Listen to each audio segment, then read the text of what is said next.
Olá pessoal, tudo bem? Aqui quem fala é o Thiago da Capitalizo.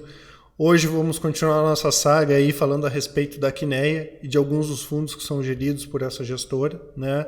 Lembrando sempre, como eu peço, para quem ainda não é inscrito no canal, se inscrever e se gostou do vídeo, dá um like e compartilhe.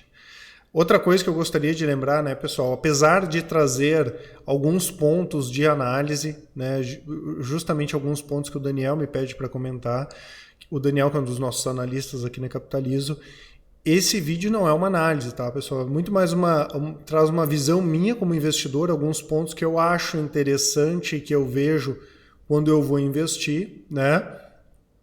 E também que o investidor, obviamente, deveria cuidar. E, claro, o principal enfoque aqui é apresentar o fundo, apresentar a gestora, principalmente para quem ainda não conhece, né? Mas, como sempre, né, pessoal, porque o pessoal sempre pergunta, pô, Thiago, tá, e as análises? Eu quero ver as análises de vocês.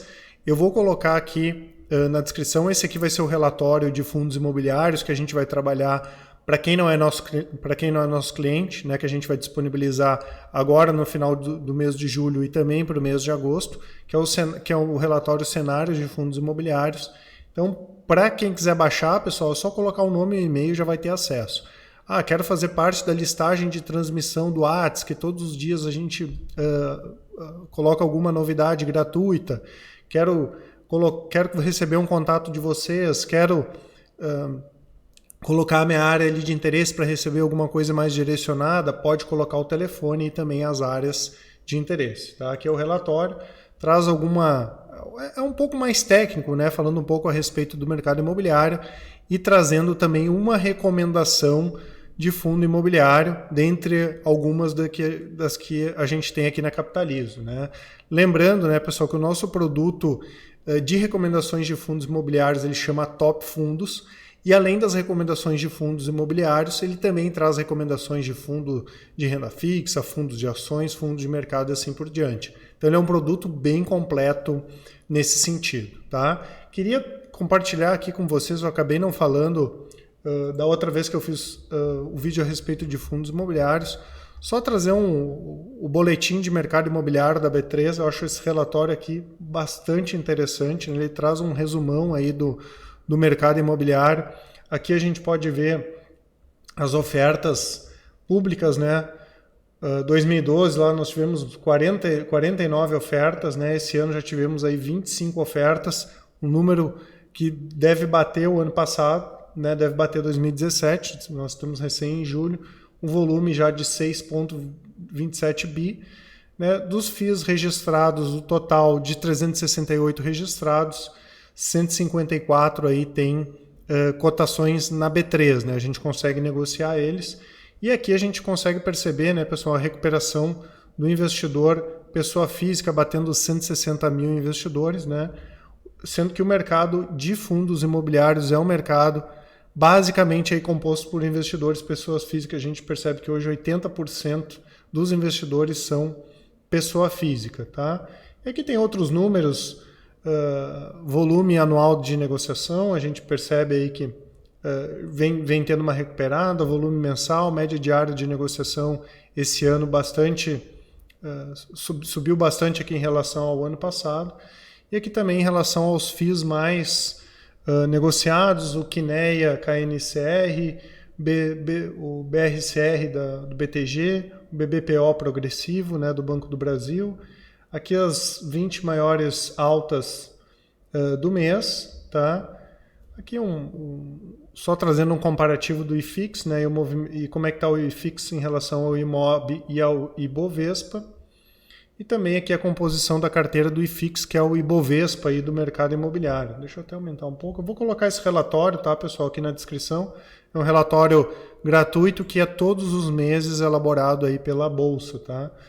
Aqui o KNCR tem 9,52% no IFIX, e o fundo que a gente vai conversar hoje, o Quineia Índice de Preços, né, o KNIP11, que tem quase 6% de participação no IFIX.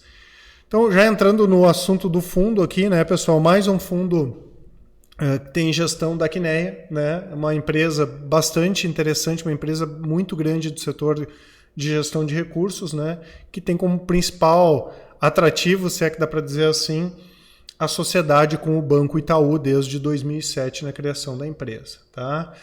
Então, a Quineia tem uma família enorme de produtos, né? Nós já falamos aqui a respeito de alguns dos fundos. Faz umas 2 semanas nós fizemos um vídeo falando a respeito do Cronos, também falando do Quineia Renda, do Quineia Rendimentos, né? Que era o atrelado ao CDI. E hoje então, a gente vai falar a respeito do Quineia Índice de Preços. Tá? Aqui, pessoal, como sempre, né, como eu falei, mais para a gente fazer uma apresentação do fundo e trazer alguns pontos aqui que é interessante da gente analisar. Né? Diferentemente do outro Quineia, do índice do rendimentos que a gente tinha visto da outra vez, né, aqui já tem uma coisa que eu, como investidor, já não acho interessante, que é a falta de um objetivo claro de retorno do fundo. Né? O fundo não deixa explícito quando é a meta dele de rentabilidade. É bater CDI, é bater IPCA, é bater IPCA mais alguma coisa. Isso eu já não acho interessante. Né? Quanto mais explícito o gestor for em relação a essa questão da meta da rentabilidade, é melhor para a gente, como investidor, conseguir comparar, né, e até entender se o fundo está batendo a meta dele ou não. Né? O fundo teve o início em 19 de setembro de 2016, né? E ele coloca ali como o objetivo dele pagar rendimentos mensais com base na taxa prefixada de juros e na inflação de cada CRI que compõe a carteira. Então a gente entende que basicamente ele vai comprar a CRI, mas como eu falei, ele não nos deixou claro qual é o objetivo de retorno. Né? Isso até o fundo mais simples aí de renda fixa, que tem o objetivo de bater o CDI, deixa claro. Né? Como eu falei, seria interessante eles colocarem. Outro ponto aqui, um pouquinho negativo, se é que dá para dizer assim, a taxa de ADM. Né? 1% é uma taxa de ADM bastante elevada para fazer administração, para fazer gestão de renda fixa. Né? E aqui tem como é que funciona em relação a essa questão da prospecção, avaliação, aquisição e controle dos ativos. Lembrando que esse aqui é um fundo de papel, né? Basicamente aí o que ele vai comprar são títulos de renda fixa. Tá? E ele paga os rendimentos mensais sempre no 9º dia útil de cada mês. Composição da carteira, né, pessoal? Hoje quase 50% da carteira está alocada em CRI, 1,98% em LCI, e caixa, né? A gente vai ver por que o fundo tem um caixa tão elevado assim. Tá? E aqui o tipo de indexador, né? 47% atrelado à Selic, 46,41% ao IPCA, 4% ao IGPM e 1,94% ao CDI. Aqui tem a equipe, né, que cuida da gestão do fundo. Como eu falei, é um dos diferenciais da Quineia, é justamente ter grandes equipes que fazem a gestão, fora que eles podem trabalhar de maneira integrada com toda a área de análise do Banco Itaú também. Né?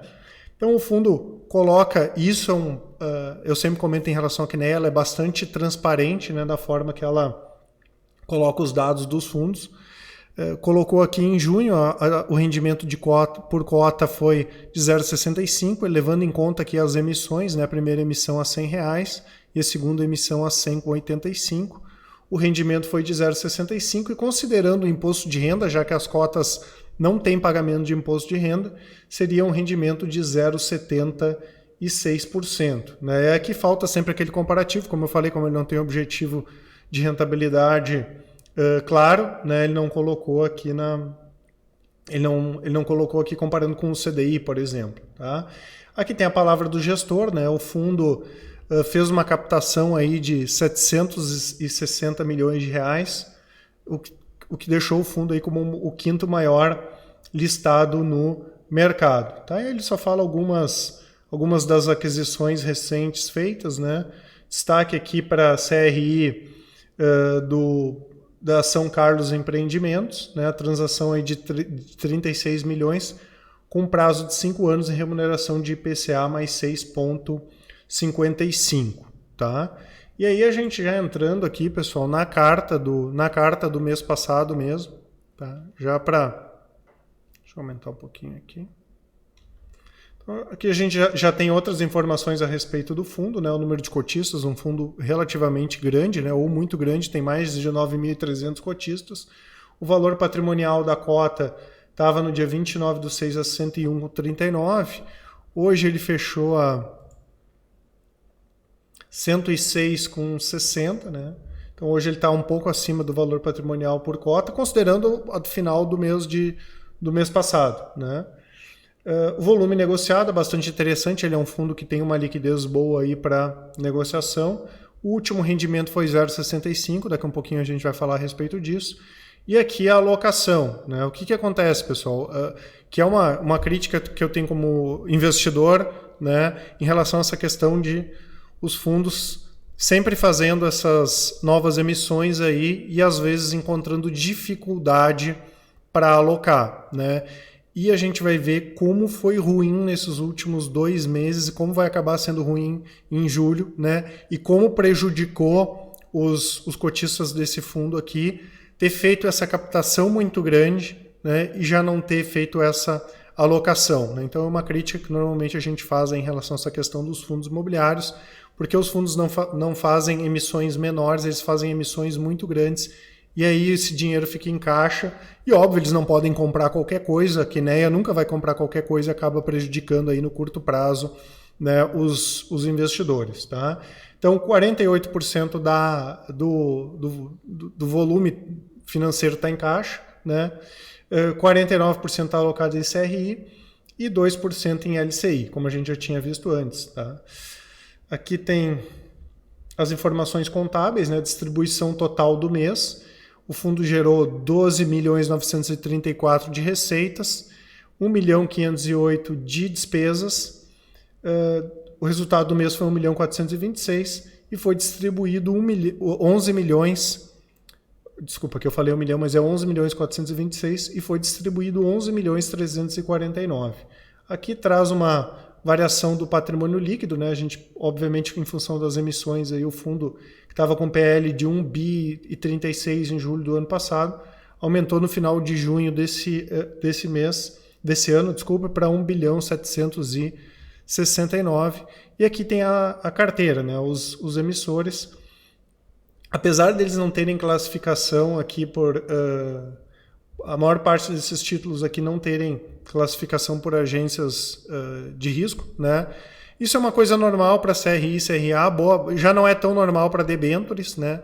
Mas para CRI e CRA, especialmente esses que são atrelados ao IPCA, boa parte deles não tem classificação de risco ou por Standard & Poor's, por Fitch ou pela Moody's, né?